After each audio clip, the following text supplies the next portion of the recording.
Hello and welcome to The Gaggle, where we challenge and, if necessary, destroy media narratives. I'm George Szamuely. With me today, of course, is co-founder of The Gaggle, Peter Lavelle, host also of RT's talk show, Crosstalk. And today is Sunday, the last Sunday of the month.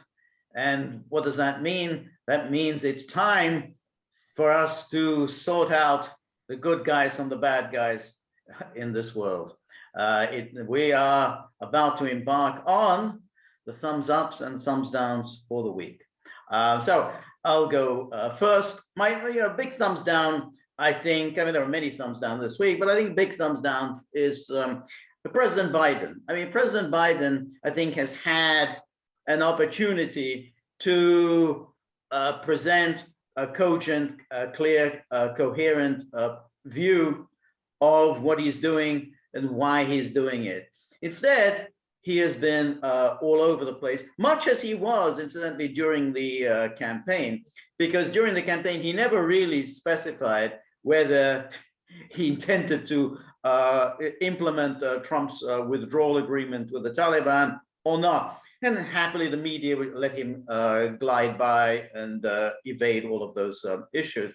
But the fact is that he can say, I'm going ahead. This is the right thing to do. This has been a 20-year war. I'm the fourth president to preside over it. I'm not passing it on to the fifth president. That's a very good stance to take. But he doesn't want to say that. He then says, oh, well, it's all Trump's fault. Trump agreed this on this deal with the Taliban. I'm just trying to implement this deal. If I had gone back on this agreement, I would have had to basically had a renewed war with the Taliban on my hands, and that means I would have had to bring in more troops. Well, okay, he could have done that. That's a position to take. That's a reasonable. That's what many people are saying he should have done. All of what he should do now. Yeah, all of his critics saying this now. Fox News. He didn't do that. So by somehow saying, well, yeah, I'm the guy who's in charge. I'm the head honcho. The buck stops with me.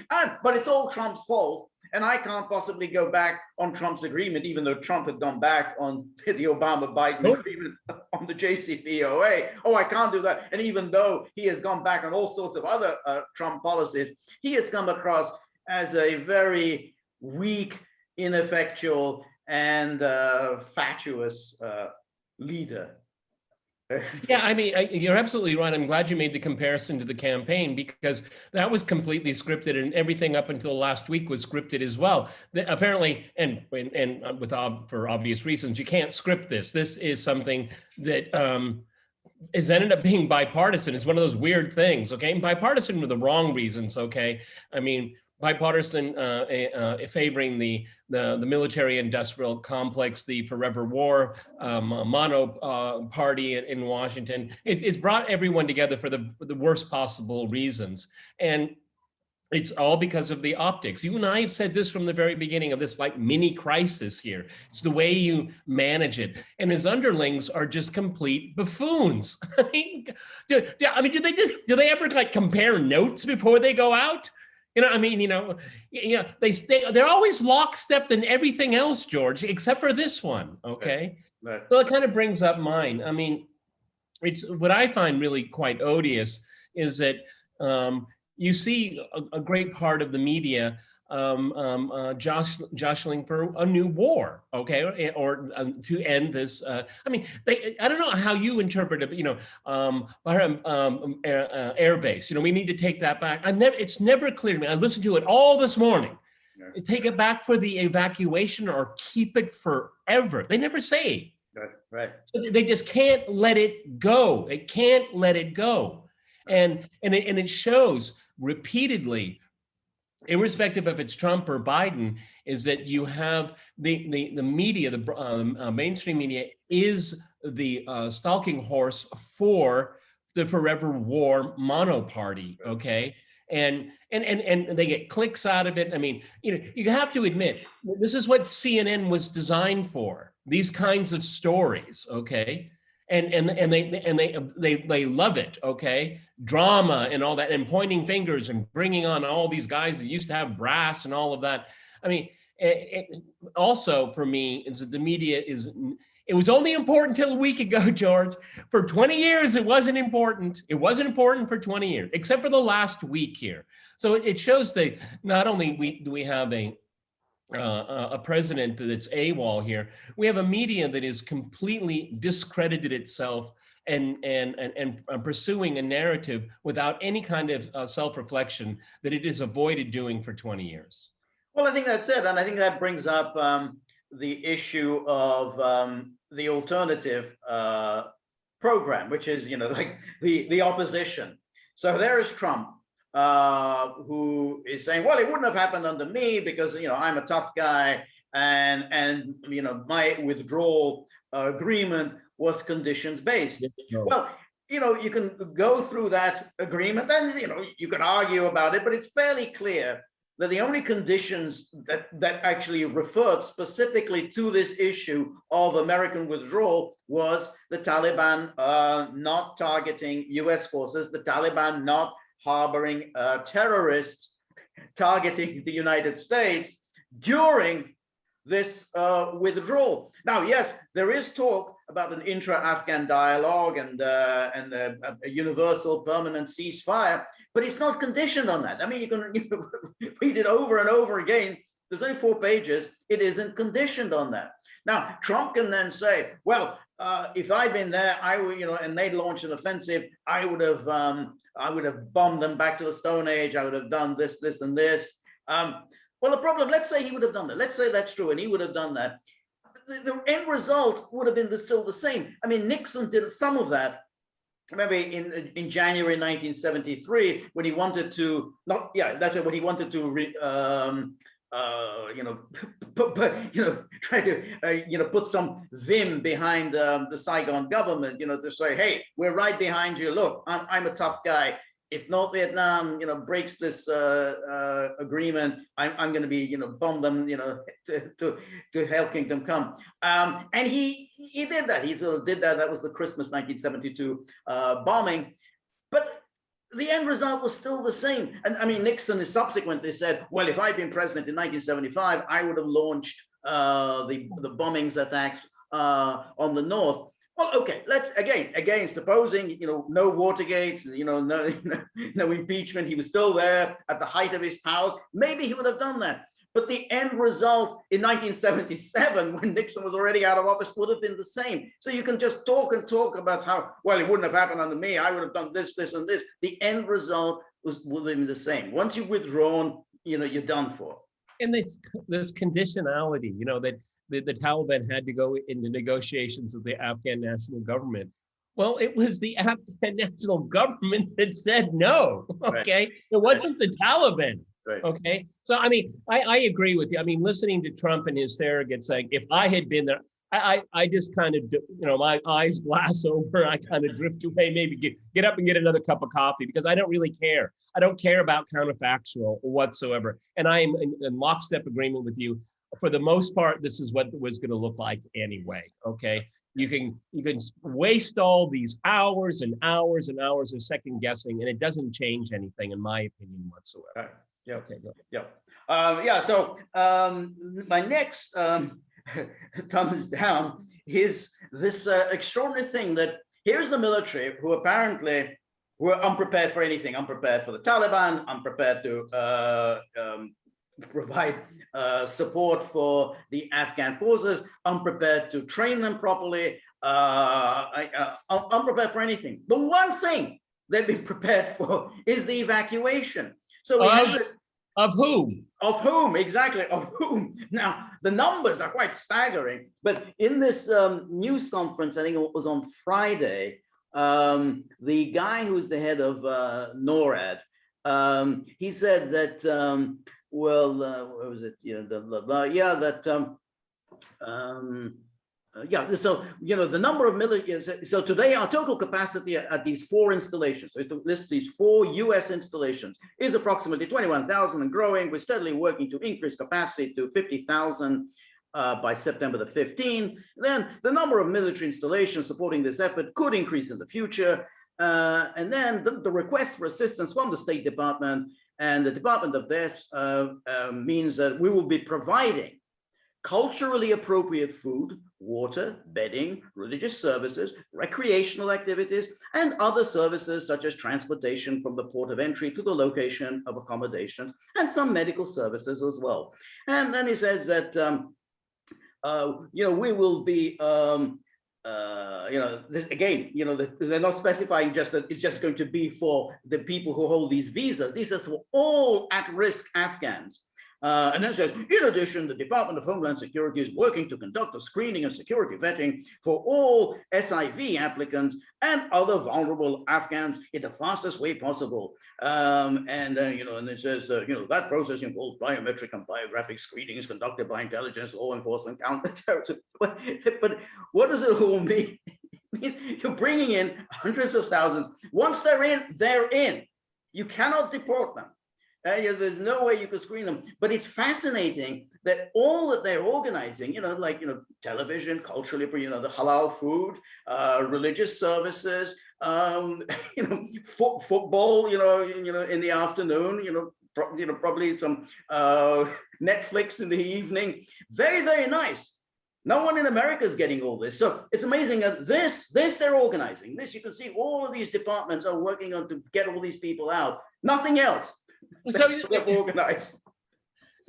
So during the height of the lockdown, where people couldn't work, they couldn't get food. I mean, where was the U.S. military for these people? Okay, I'm serious. I mean, they're they have the capacity to take care of people that are not U.S. citizens, that have not been vetted, and by their very definition, I suppose every person in Afghanistan is at risk. Exactly. The whole country. Yeah. Because over 20 years.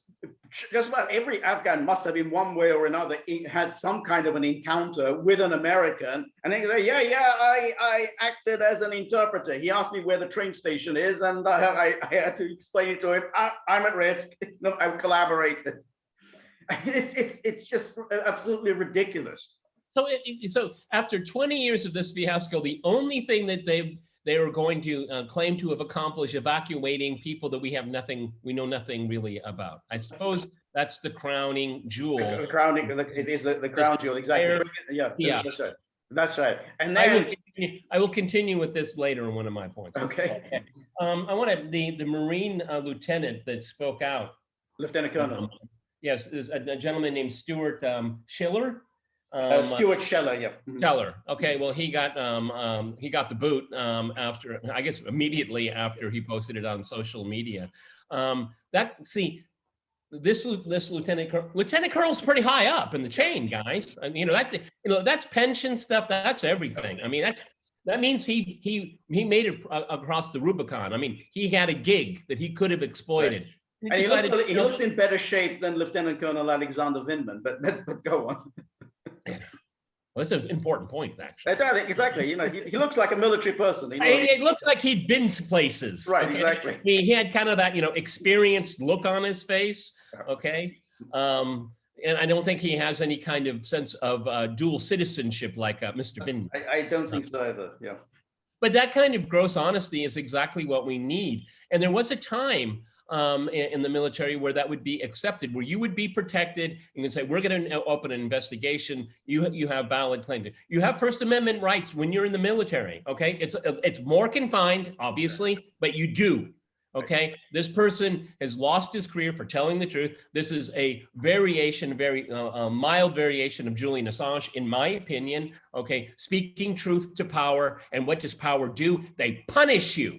They punish you for speaking out. They don't punish you for what you said, okay? Right. Because they'll never do it. It's like, Hillary's email, how did they get released? Oh my goodness. Nobody talks about what's in the emails. Right. And Lieutenant General and Colonel, no one wants to talk about in power what he actually said in substance. It was the fact that he expressed his first opinion, First Amendment rights that got him in trouble. Shame on the military, shame on the I agree. Shame on this type of culture. That's right. And he's been relieved of his command. And because he's only been there 17 years, I think you only get full pension after 20 years. But I mean, obviously it says full pension, so maybe he's entitled to some kind of a pension. But that's it. I mean, they punished him for speaking out and said, oh, you should have gone through the chain of command. Well, that means nothing. It's the same as what they said to Snowden with Snowden. Well, Diane Feinstein. Diane, why didn't you come to my office? Okay, remember that BS. That's right. And so yeah, and it's like, and again, notice how he's treated with the way Vindman is treated. Vindman was directly working, he was in the chain of command. The president of the United States is to whom he's answerable. Yet Vindman worked to have the president removed from office. Like the sneak that he is, he basically manipulated the data, passed on essentially classified information to the quote whistleblower unquote Ciaramella, and then he was astonished that any kind of a measure should be taken against him. Well, I was just doing my job, and in fact, he wasn't kicked out. So that's an amazing how he's treated. The Scheller is treated with how Vindman, same rank, is treated. Yeah. It's all about, it's not the content of your character, it's the content of your integrity. Okay, that's what it's all about. That's very good. My next thumbs down is the when Biden, who remember on Thursday, he said, we're going to hit back at ISIS-K. And the very next day, he was claiming, boom, we've killed the ISIS-K planner, quote, planner, unquote, who was behind was he PowerPoint? Yeah, exactly. Well, this is really amazing. So you've got this top-rate intelligence that knows exactly whom to hit, where, the person behind a suicide bombing, they did it, but it's the same intelligence that was, whoa, we didn't think that the Afghan army would collapse as quickly. We didn't think that President Ghani would flee the country with a suitcase of cash. We didn't think that the Taliban would be able to make advances as rapidly as that. We didn't think Kabul would fall as quickly as it did. But hey, we can pinpoint the ISIS-K planner, boom, with laser-like accuracy. What a load of codswallop. What a crock, okay? Yeah. I mean, what was it, we got something active on file. We got this guy, he's in a Toyota truck. He's going, he just left their version of 7-Eleven and he's going to visit his grandma. Go get him. Yeah, go. Okay. I'm sorry, but I'm sick and tired of being insulted like this, okay? There was no evidence whatsoever that they showed us, okay? They always are so gleeful to have everything on video. Okay, well then, how this drone is what, like $100 million? It doesn't have a freaking camera on it? Oh, I don't, for all we know, George, it's just fiction. Just fiction. Absolutely, well, we know. And again, and if it isn't fiction, then the question is, well, why didn't you do it earlier? Since ISIS-K is supposed to be the US's enemy, more so than the Taliban, shouldn't you have done this? Well, they were probably checking who had the least amount of white privilege when they going around the room here. But we got to decide here, okay? Right. Look, who's the most victimized? Then you have the most power to kill a terrorist. Okay, this is what's going on. This is what we're paying for. It's like at $800 billion a year, folks. This is what we're paying for. We're paying for fiction. We're paying for fiction. So they, for 20 years I got everything wrong, and then suddenly, boom, we know where everybody is. Come on. And what's wonderful, that's right. And what's wonderful about this fiction, that the fairy tale has to be, from start to finish, which is there were no civilian casualties. It's always, amazing every time America hits someone with a drone. No civilian casualties, no collateral damage. Everything was exactly right. When boom, it went through the house, killed him dead. No one else was hurt. And we've never hit a wedding. Those were all active combatants. Okay. Sometimes they wear female clothing and there's a religious figure and they're taking vows. But don't be fooled. Don't be fooled by this. Okay. This is what it gets down to. They're so terrified of their incompetence that we all see that they just generate this BS, okay? And that's exactly what it is. All right, I'm up because I'm really wound up here. Let's keep with the Afghan thing. I see now that the liberal media, I'm sorry, the conservative media is pushing these private contractors going in on their own to bring people out. Okay, great. You know, that's what we need. We need more Blackwater. We need more of these contractors going in. These are mercenaries by a different name, okay? And the way they coddle them and all this, there is international law. What right do you have in go into a country and with lethal force and start committing acts of violence? You have no right to do this whatsoever. And I hate seeing people legitimize it in the name of patriotism. Okay, it's a slippery slope. Okay, when another country claims that they're going to be doing it, you can't do that. Well, I mean, you have to decide what is right and what is wrong here. Again, George and I sound like a broken record, but I don't care. There are people that want to talk about rules-based order. Go ahead. I don't know what that means, but I know what international law is. Right, but I think that you know, the only way that this could be a feasible option, because I don't know how you can just simply go in and start evacuating people right under the noses of the Taliban. So I'm assuming that the only way this could be a feasible option is if they pay the Taliban lots and lots of money, essentially, you know, millions, to allow them to come in and evacuate people. And that may well be a source of revenue to the Taliban. I think, come on, common sense would dictate. Okay, common sense would dictate that this is the, I mean, $2.3 trillion. What's a few hundred million more? Yeah. I mean, at the end of the day, what's the big deal? I think this is going to be a nice way of funneling money for the Taliban. They'll say, yeah, sure, you know, it'll cost you $200 million to bring out yet another, you know, 10,000 refugees. Fine, do it. I mean, you know, the Taliban needs some cash. This sounds like a very, very nice source of income. A la Cuba. I mean, if these people want to leave and you're going to pay us for them to leave, are you serious? Okay. If they want to leave, we don't want them. Right. No, that's exactly right. And again, who the hell knows who these people are? They may well be just dumping, you know, a bunch of ISIS-K people here. Take them. You know, you can have them, and we get paid for it. That starts the grift up again. They're oiling up the machine again, okay? And what they're doing is they're terrorizing everyone out like they've done before. It's a gambit that works, and they know it, and it is so cynical. It is so cynical. Right. Yeah. So my next thumbs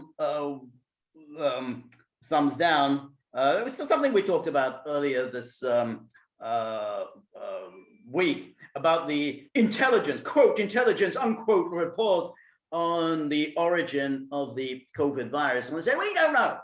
We just don't know. You know, that's it. We've seen the unclassified report. You know, it's just a couple of pages. We just can't provide an answer. Now, let's imagine this is the same intelligence service that told us absolutely unequivocally Russia interfered in the 2016 election in order to get Trump elected. It has told us repeatedly Putin himself ordered. We got it right in the, you know, somewhere and you're right inside the Kremlin that there was Putin himself ordered this interference. The same intelligence who told us about all of these hacks, you know, the hacks into this, you know, again, the DNC, we know, that was the GRU hacked into the DNC, passed this information on to Julian Assange. Can't provide you with information, I'm afraid. That's all classified. So they know all of this, but they can't answer this question about the COVID virus. Well, you see, the Chinese government isn't cooperating. Well, of course it isn't cooperating. What do you expect it to do? I mean, they're not going to cooperate with you. So that's it. You can't provide intelligence because the Chinese government isn't cooperating. The most important event of this century. How many pages was it, George? 2 pages. Oh, okay. I hope they didn't break a sweat. Okay. Yeah, that 3 months. That's 3 months' work there. Spend all summer on this. What a complete whitewash. And you know, I wonder how many reports and how much ink was spilled in hours on broadcast time. Weapons of mass destruction. Right. Okay, that's another point. Exactly, weapons of mass. They could determine. Boom. Yeah, we got it. You know, Saddam Hussein, weapons of mass destruction. Well, I mean, again, thinking counterintuitively, if this is what you're going to present me as your findings, then it means you didn't take it seriously. Right. So, and since you don't take it seriously, I want to know why you don't take it seriously. George and I have made it clear over and over again. I'm not looking to find out who did it for punitive reasons. Not at this point. No, that may be a step later on. Absolutely. But if we don't find out, and the powers that be that are so intermingled with everything that we know publicly, right. then this is another complete whitewash. Right. You take us for fools again. There's a great deal that we need to know. We need to know exactly. If it was in the lab, then goes to the next question: why was U.S. taxpayer money going to this lab with such lax security, lax safety? Something that had been known before. Was this part of some kind of a biological weapons program? I think we need to know something about that. And then again about the gain of function research. Why are we pursuing this, given the dangerous consequences of some pathogen escaping from a lab? I mean, there's a lot of important questions that need answering. Just simply saying, we don't know, maybe in a wet market, maybe in a lab leak. Can't tell you, I'm afraid. I wish I could remember it off the top of my head. I mean, of course you don't remember, but you know of, there was an investigation on the attack on Pearl Harbor. It was hundreds and hundreds, maybe thousands of pages long. Right. Okay, and it's pretty obvious that indeed the Japanese attacked. Okay, Right. I mean, that's not in dispute here. But they took that very seriously. But in comparison, they're not taking this seriously at all. Right. It is incumbent upon to prove to me that the origin of their that it didn't come from the lab. You have to prove it to me. Right. Prove it to me it didn't come from the lab. Right. Okay. Right. I don't know if you can prove it to me it came from an animal, but I'm more concerned with it came from Wuhan. There's a there's exactly there's a big institute there researching COVID viruses. Americans are there. Fauci knows the crowd. Right. Am I getting warmed? Am I over the target, George? Exactly. Yeah. Again, just another whitewash. Okay, I'm up. Just real quick on this one here. I've been following the JCPOA negotiations. I don't know why. the Biden administration is pursuing. They've actually, with the new Iranian president, they're proposing putting in a sentence that would include discussions of Iran's ballistic missile program. Well, that's a dead letter. Of course not. Okay, yes. It's about Iran's legal right to enrich uranium. That's what it is. A member of the Non-Proliferation Agreement. I'd like to put out that Israel is not, for example. So it shows to me that Tony Blinken, he's had a bad week. it shows me these people just are not serious. I mean, maybe this is some kind of cosplay. Tony, this is a real thing, guy. This is not a game at Georgetown University or something, okay? So, I mean, I'm just trying to tell our viewers that I'm keeping up with the JCPOA because Iran has a lot of options right now, and it looks like the Biden administration just simply isn't serious enough. The major background here that you need to know is that the Iranians want all of the Trump era sanctions to be dropped, okay? And obviously, and also after the Obama administration agreed to the agreement, they didn't actually implement everything that they promised. So the Iranians are saying, you got to show something here that you're serious. The Biden administration is not serious.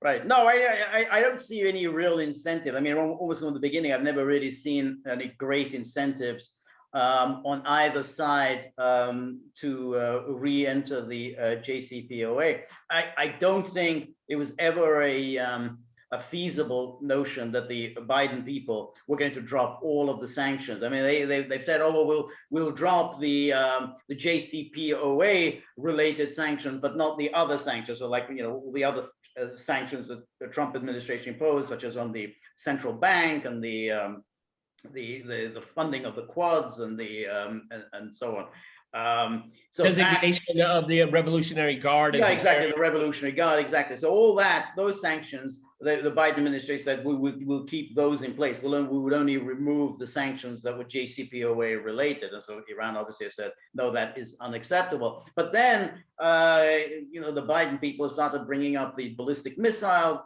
issue. They're sort of talking about the Iran's wider foreign policy in the Middle East. All of that is a non-starter. There's really no incentive, and particularly after this Afghan debacle, Biden is in a very weak position. So if he now comes along and says, "Well, hey, I'm back. We're back in the JCPOA," and that's going to make him even worse. Say, yeah, God, what a hopeless wimp. So I think that it's just a dead letter. It's something, but in a kind of zombie-like way, I imagine it's just going to keep going on, and that maybe there'll be another round of talks in Vienna. But I don't see any incentive on anyone's part. I think the buffet menus have already been made up. I mean, they're just going to go through the motions. Okay, I think so, yeah. Never let a good brunch go to waste. No, I don't think so. I think in Vienna, food in Vienna is pretty good. I mean, Austrians like to eat well, so yeah, I'm sure that's right. I like when you get espresso and they give that little glass of water to you. Yeah, the glass of water and those Viennese cakes. They've always been delicious. So. And of course, the turn of the century. Cafes, they're very ornate, yeah. I can see why people want to hang out. Maybe I think so. Exactly. Let's have another round of talks. All right. Okay. So another thumbs down, something we talked about earlier this week is that ghastly interview with Lieutenant Michael Byrd. An absolute disgrace of quote journalism unquote. It is even according to Byrd's own admissions, which is that he really didn't see anything properly. He couldn't see whether Ashli Babbitt had a gun in her hands or not, and he nonetheless shot. Even by his own admission, he is clearly liable, first of all, for criminal prosecution, definitely liable for civil prosecution, a civil suit.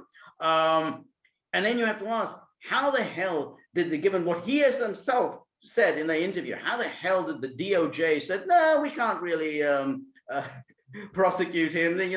We'll never be able to make our case. Never be able to make our case. He used lethal force in a way that could have endangered everyone else's life. Remember, there were police officers. Exactly. So if he missed, he would have killed another police officer. And and you say, oh well, his heart was in the right place. His intent was fine. Yeah. But his gun isn't always in the right place. He left it in the. No, I think that's another problem. Exactly. Let me show everybody something. Just kind of an example here. Okay, I am 7'5½". So Ashli Babbitt would be here. Right. My shoulder. Right. About a woman this tall. Right. That's it. Yeah. She was like 100 pounds all wet. That's right. That's it. Yeah. That's exactly right. And the whole issue of she was going to endanger the Congress people. How was she going to endanger? Again, did she have her hands registered lethal weapons? That's right. That's right. And he's the only one who shot, incidentally. I mean, so how come the others who were there also next to Byrd, they didn't shoot? He's the only one who did so. This guy, is first of all, I think he's physically a coward, but I think he's also psychotic. And there may be other things going on in his mind as to why exactly he shot her, which naturally, they didn't want to go into, but there may well be other issues with him. He's being incentivized, okay? Right. He's being encouraged, okay? Right. You found the right word. He's a coward, okay? And he's being celebrated by the political elite and the media. Right. Lester Holt, I'm going to remember you forever for that interview. Yes, forever. Okay. Yeah. All right, I have a thumbs up, but it's kind of a morbid one. SCOTUS has again overturned the Biden administration's moratorium on evictions here. don't get me wrong, folks. I don't want to see anyone become homeless, particularly if, when we had the lockdown and people had their hands tied behind their back. I'm not going to say this is just, people have to, pull up their bootstraps and all that. And I don't like that nonsense because it's a fiction. Okay. What bothers me is that I'm sick and tired of watching the administration and the Supreme Court kick this thing back and forth. Congress, you were elected to do something. Now get off your asses and do something. And plus, there are hundreds of millions of dollars already been allocated here. Can't you get your S together?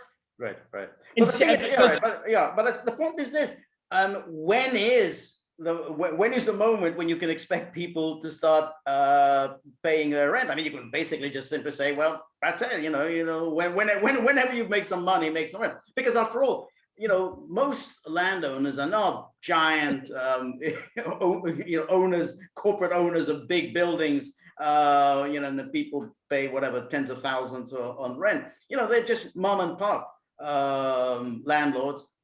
They have a spare room, and it brings them an extra piece of income. And then again, you have to ask, well, why are these people getting a holiday? I mean, taxpayers aren't getting a holiday. I mean, apparently the IRS isn't saying, let's not collect any revenue this year. We'll collect it next year. I'm agreeing with you, George. I'm just saying that's so why resolve this, because it's going to create a huge bottleneck in the economy that is already anemic here. And you're absolutely right. A lot of these people, it's called passive income, folks. When you get enough together, you have your own home, you maybe buy an apartment or 2 apartments, and that's your passive income in your retirement. Okay. And and that it's a just in case thing. Okay. Maybe it's helping to fund your kids to go to school. Okay. Lots of things like this. And now and then there are those cases that people borrow money, maybe not a lot of money, to buy a property for passive income, and now they're in trouble with the banks because they're not being paid here. What my point is here is that all this entire libertarian ideology that's been forced down our throat for decades now, it's cracking up, everyone. It's cracking up in a very big way. And a lot of people are going to get punished needlessly, particularly since money has been allocated for it. All right. So I did this. The government and Congress need to get this together, particularly since only a tiny fraction of it has been paid out. That's money, in my opinion, well spent. Okay, to get people through this arc of a crisis here. But we've shown, the worst thing about it is that we didn't know it was coming. Of course, everyone knew it was coming if you had your eyes open. All right. I just feel so bad for a lot of people that are in and I don't want to offend everyone, but the small landowners, landlords. I'm concerned about them. Right. No, that's right. Okay. My next thumbs down is Alex Berenson has now been kicked off Twitter. I think this is now a permanent thing. Now, Alex Berenson, as our viewers will know, the former New York Times reporter. He was there for many years. He's a successful novelist, but he kind of got very into the whole issue of COVID and has been studying it meticulously. He's written 3 short books on the virus and the responses to the virus. However, he's got an independent, open, inquiring mind, and he doesn't like consensus. So when people say, well, you're against the science, no, I'm against the journalists who misuse science, claiming to be speaking on behalf of science, because in fact, if you actually listen to what the scientists are saying, real scientists, people who hold professorships at Stanford and Yale, they're saying very different things. They're not saying, hey, the vaccines are perfect, everyone must take a vaccine and we'll all be safe and sound. No, they're saying very, very different things. That's what Berenson has been doing. But Twitter, is ideologically committed. The people who work at Twitter are ideologically committed to vaccines, masks, lockdowns, and anyone who questions any of these, they come on, on their radar, and they've been picking on him for a long time now. And he himself said, I've been expecting this for a while. He already started a Substack column a few months ago in anticipation of being kicked off Twitter, and now it's finally happened. He's off. It just shows these social media, the whole idea that they're going to go on claiming, hey, we're just neutral platforms, it's just grotesque. But Berenson is very interesting. He's been critical of the policies coming out of two administrations now, but he questioned the judgment of both administrations. Is he a Republican or a Democrat, George? You don't know. No. Nobody has any idea. No. Because what he did was exactly what you said. Is instead of listening to Joe Blow at the New York Times, well, there's actually a biologist at Yale that says this is nonsense, and I'm just pointing it out to you. Just kind of an optics thing. I mean, I usually don't like to fall for these kind of things, and I certainly don't like children being used as props. But when he told Tucker Carlson about how the pain he felt when he saw his little son wearing a mask and how damaging it would be to his son's health and psychological health. And that really kind of hit me, because he's not talking about it just to make, I'm a famous person, I'm a celebrity, look at me, I'm on Instagram. No, I'm kind of a low profile guy from what I could tell, and very, very modest. Right. And he let the one little sliver of his private life come out. And I just thought, whoa, this guy he's in for it. He looks at the pain and suffering instead of protecting his career. One of those few people that have actually some integrity, I guess. I agree that he is a model of integrity. And incidentally, when the book that he wrote before COVID was also, he bucked fashionable opinion. It was a book against marijuana. He didn't take the conventional view. Oh, it's all completely harmless, and hey, let everyone just smoke weed. He went through, again, in his meticulous way, what the scientific data show about the health effects of marijuana. And again, he was attacked fiercely by that, because again, the marijuana lobby, which includes Republicans, incidentally, it's not just AOC. Yeah, exactly. It's not just AOC types. Hey, let's just smoke a joint. So Republican lobbies. He was attacked mercilessly for that book. So he's a very independent-minded person, and naturally, people like that don't have a home on Twitter. A huge thumbs down for the CDC, the U.S. Centers for Disease Control and Prevention, the CDC. George, I guess they've got time on their hands, because now they want to police language. Okay, they're taking on the First Amendment. Let me give you an example here, which they are proposing. They advise against using such language as inmates and biologically male, and instead they're saying persons who are incarcerated. Right. And designated male at birth. Okay. Male at birth, yeah. Okay. So the CDC, I guess, they've just got COVID wrapped up around their little finger, and they have higher ambitions right now. I mean, let's take on the language. Okay. Okay. That, yeah. Isn't that another one they have is, child bearers rather than women. So, let's say, hey, men can carry your children too. No such man has ever existed, but hey, we can't say that only women can bear children. That's right, and it's there's another derivation of that. Okay, birth people. I think. Yeah, something like that. Yeah. I mean, we're proving our point, folks. Why do we have to think like this? Right. Why? You're right. Yeah, because yes, they do have a lot of time on their hands. Boy, that's nice. There's only male and female. There's never, from time immemorial, and there always will be male and female, and that's it. Okay, you can throw all your arrows at me you want. I don't care. It's common sense here. But again, the assault. We keep reminding everyone here. The assault is unending, and this is a blood sport for absolute annihilation of people that disagree with them. Okay, right. And the CDC. I mean, they've forever lost their reputation, forever. Okay, because you and I, before a couple of our videos here, I just don't know what to say about it anymore, because these people are so incompetent, and we can use their own words against them. It's like child's play. Right. No, but it is very funny with with a lot of time on their hands. It's the CDC equivalent of General Milley, who's preoccupied with white rage and and the reading list for US soldiers. Meanwhile, everything in Afghanistan is going in a hell in a handbasket. He hasn't figured out how to train the Afghan army properly to be able to withstand the Taliban offensive, but he's on the ball on white rage. So, nice that you've got so much time on your hands. I wouldn't be sure if he's going to step on a few necks about here. Do we have equity in this evacuation here? I want to see the numbers. I want to see the numbers. Okay. Vet for that. Vet on that. I want the victimization quotient for everyone. Okay. Even though most Afghans are about as white as you and I, George, but that's a different topic. Okay. No, that's very good.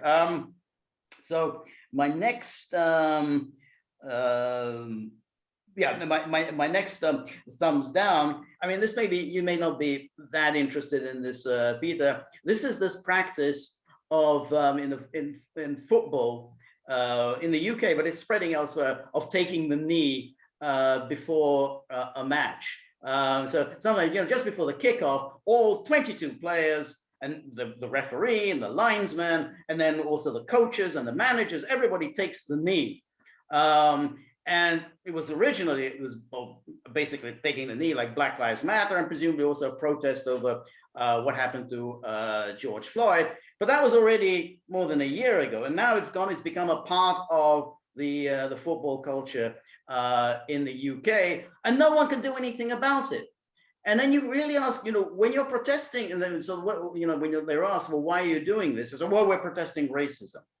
Okay, so who exactly is the racist? I mean, are you saying the Football League or the Football Association, UEFA, FIFA, the club owners, the club managers, the club coaches, the players? Who are the racists? The fans, exactly. The fans, the dirty, unwashed, uneducated, ignorant, illiterate fans, the very people who pay out huge sums of money for these tickets, the very people who actually pay the incomes of these grotesquely overrated players so that they can live, whatever it is they make, a few $100,000 a week.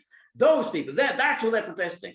And that's why I thought that it's a little like, the elites who want to express their contempt for the great unwashed masses. And this is an opportunity every week to express your utter disdain. You pay our salary, but you are beneath contempt. Yeah, we've destroyed your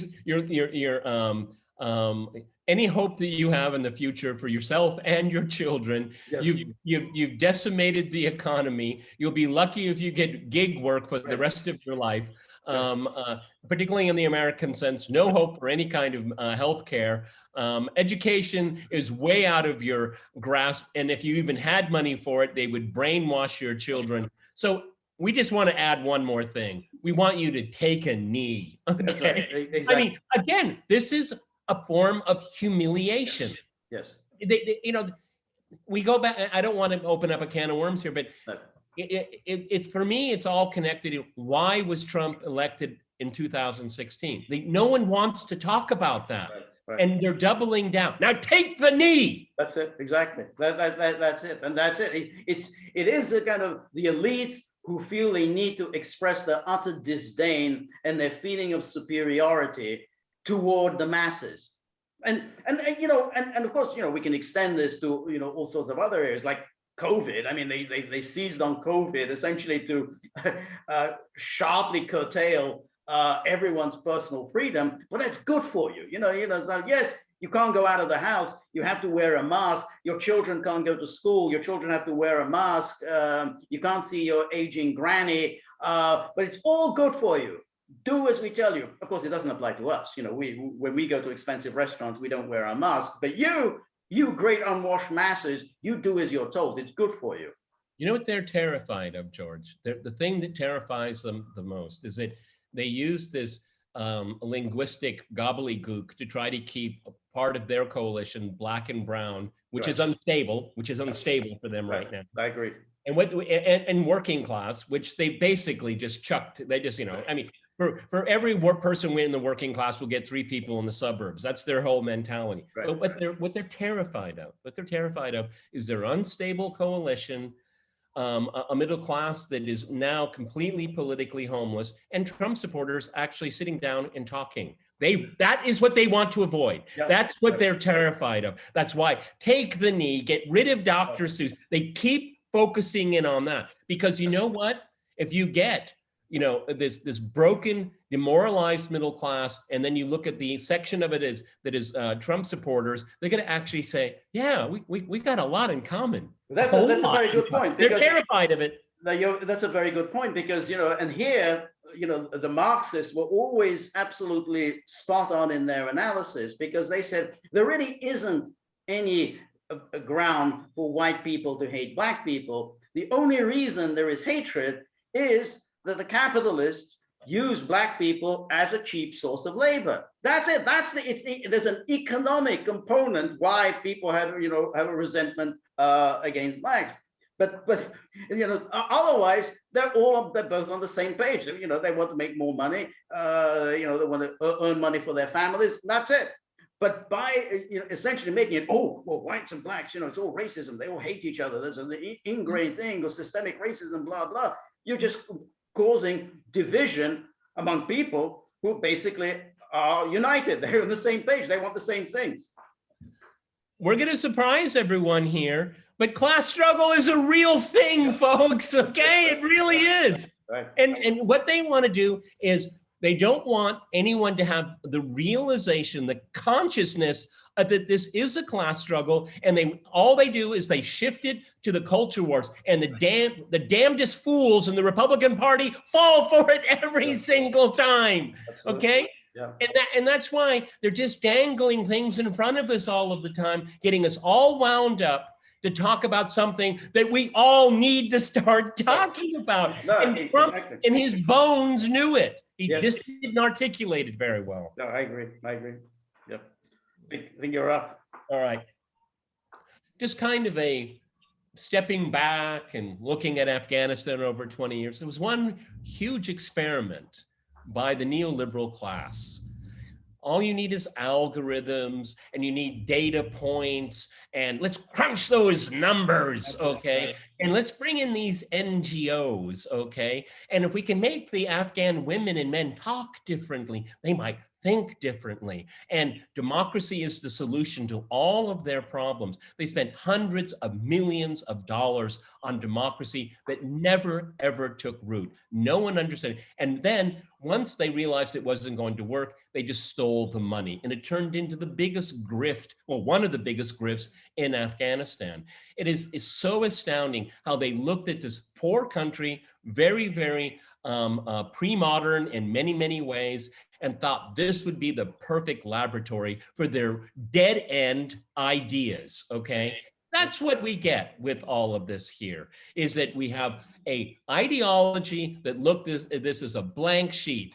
And you know what they got? They got snake eyes, George. But it won't stop them from trying again. That's it. And that's exactly it. So when they conduct these polls in these countries, and then they say, well, do you want to live under Sharia law? And I say, more than 90% say, yeah, we want to live under Sharia law. So that's, after 20 years of American occupation. And then again, when we see how, Afghan men behave when they move into European context, living in Austria or Germany. No, they don't behave like good Austrian citizens, like, a German citizen, respecting women and, respecting your fellow person. No, they see women as, help yourself. And if they resist, then you use lethal force. So that's the result of this 20-year social experiment. An amazing failure. And now they're continuing with it. Well, let's just evacuate all of these people. And as Tucker Carlson had a rather amusing comment, we don't even know whether they're entrepreneurial or not, let alone whether they're going to accept Western norms and how one's supposed to comport oneself towards women and girls, and generally, how to behave respectfully towards your fellow creatures. Just let's bring them all in. As essentially, this whole Westernization will just fall smoothly, and everything, and everyone's going to be live happily ever after. Because in their DNA, they want to be Jeffersonian Democrats, and they want equity, and they want diversity. Don't you know that, George? We just have to release them from their bondage.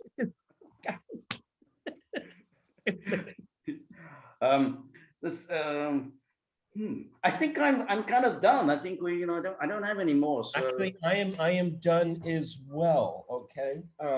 It's been a very, very interesting week, and as we always start out, we look at media narratives here, and I have to say that I'm just fundamentally depressed, except for looking at people like the Gray Zone, looking at Jimmy Dore, Max Blumenthal, Glenn Greenwald, our usual favorites here.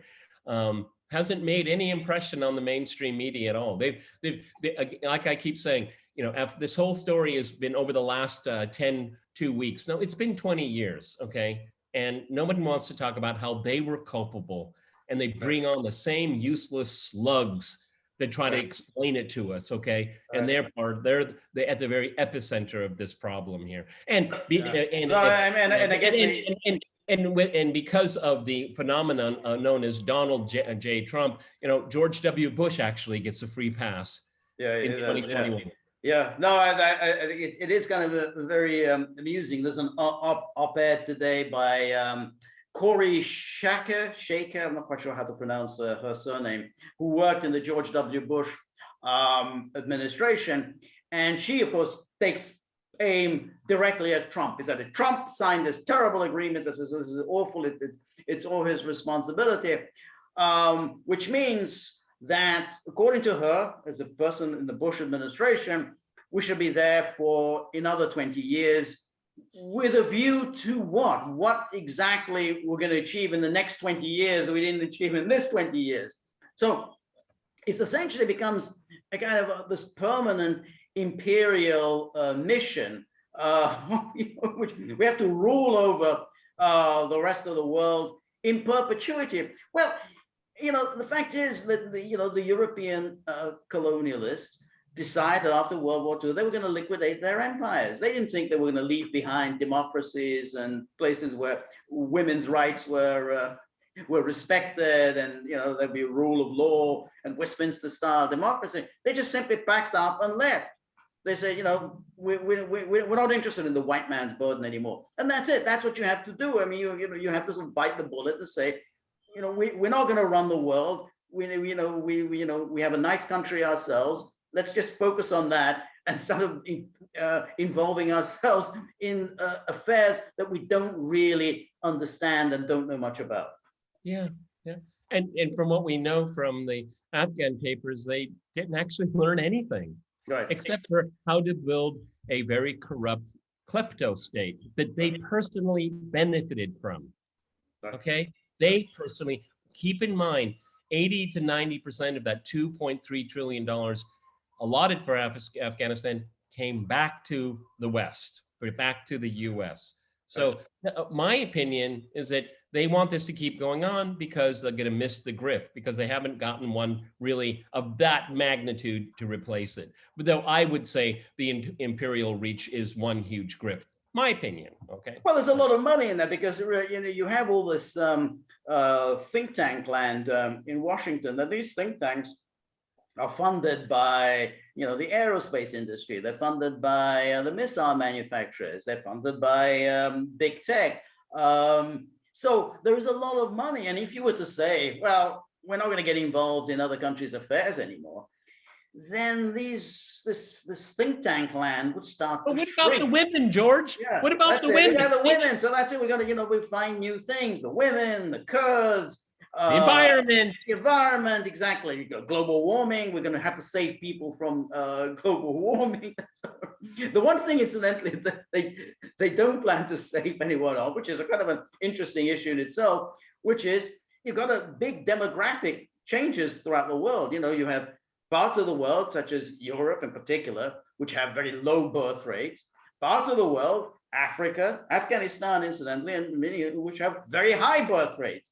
Well, sooner or later, this is going to come into collision, where countries with high birth rates are going to start exporting their peoples to nice, prosperous places that have low birth rates.